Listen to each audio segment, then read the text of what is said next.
మంత్రికి నిజంగా ఆమె అధికారంలో ఉంది, ప్రజలకు సేవ చేసినాను అనే ఒక నమ్మకము తనపైన తనకు ఉన్నా కూడా మండలంలోకి నేను వచ్చిపోవడంతో ఆమెకు వచ్చే నష్టం ఏమీ జరగదు, ఆమె అడ్డుకునేది కాదు. ఆమె ఎటువంటి అభివృద్ధి కూడా చేయలేదు.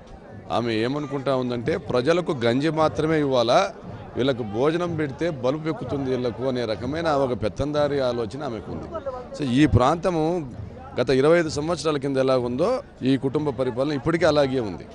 ఇక్కడ చూస్తున్నాము ఈ గుడి గత 2 ఎన్నికలకి అప్పుడు ఎలా ఉందో ఇప్పుడు అలాగే ఉంది, పాతబడిన గుడి.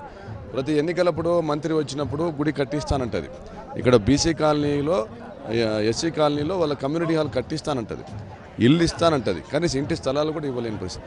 ఎటువంటి అభివృద్ధి కూడా మంత్రి చేయడం లేదు. ఆమె చేసిందల్లా ఏం చేసింది, గాలిమరలకు భూములు ఇప్పించింది, ఎస్సీ బీసీల భూములు ఇప్పించింది.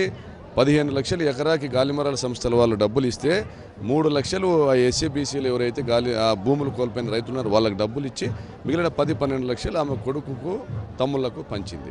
అంటే ఈమె మొత్తం ఈ హంద్రినీవా కాంట్రాక్టులు కూడా రద్దు చేయించి, ఆమె స్వయంగా లేఖ రాసి రద్దు చేయించి రీటెండర్లు చేయించుకొని తన బంధువులకు ఇప్పించుకొని నామినేషన్ మీద దాదాపు 100 కోట్ల వరకు ఇప్పించుకొని అందులో బాగా దాదాపు 300-400 కోట్ల రూపాయలు అంచనాలు పెంచుకొని అక్రమాలకు పాల్పడింది.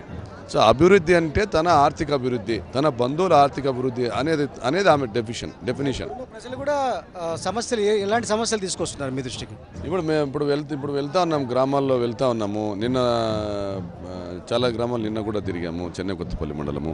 ఈరోజు కూడా వచ్చాము. ఈరోజు గంతిమర్రికి వెళ్ళాము. ఎస్సీ కాలనీలో నేను వేయించిన బోరే, ఆ రోజు కూడా నా సొంత డబ్బులతో వేయించిన బోర్ ఈరోజు నీళ్ళు తాగుతున్నారు. గాదికుంటలో ఆమె ఊరి పక్కనే నేను వేయించిన బోర్ నుండి వాళ్ళు నీళ్ళు తాగుతున్నారు. వాళ్ళ పక్క గ్రామము, వాళ్ళ బంధువులు ఉన్న గ్రామము. సో ఈ అసలు ఎక్కడ మా మంత్రి ఇది చేసిందని చెప్పుకోవడానికి ఏమీ లేదు. అసలు పెద్ద సమస్యలు ఏం లేవు అనేది ఆమె అభిప్రాయం.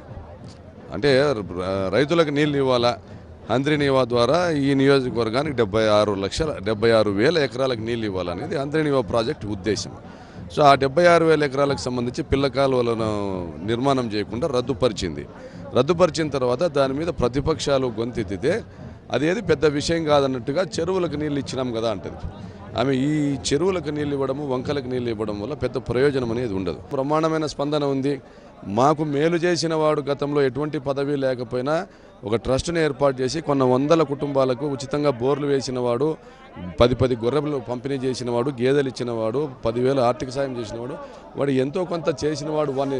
వాడిని రాణిస్తే వచ్చే నష్టం ఏముంది అని ప్రజల్లో ఉండింది. ఈరోజు స్వచ్ఛందంగా మహిళలు, వృద్ధులు అందరూ కూడా స్వచ్ఛందంగా బయటకు వచ్చి ఆశీర్వదించినారు.